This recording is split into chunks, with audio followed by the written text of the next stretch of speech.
वापस नहीं आवेगा, जैसे बंदूक कस गोली। निकले बोली वापस नहीं आवेगा, जैसे बंदूक कस गोली।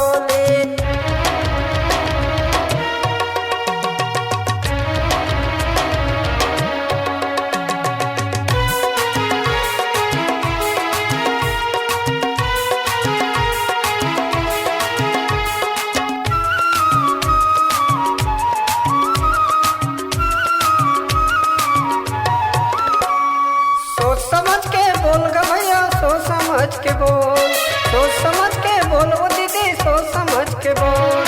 मीठा वाणी बोल ग भैया, मीठा वाणी बोल, मीठा वाणी बोल ओ दीदी, मीठा वाणी बोल। निकले बोली वापस नहीं आवेगा, जैसे बंदूक कस गोली। निकले बोली वापस नहीं आवेगा, जैसे बंदूक कस गोली। निकले बोली वापस नहीं आवेगा, जैसे बंदूक कस गोली।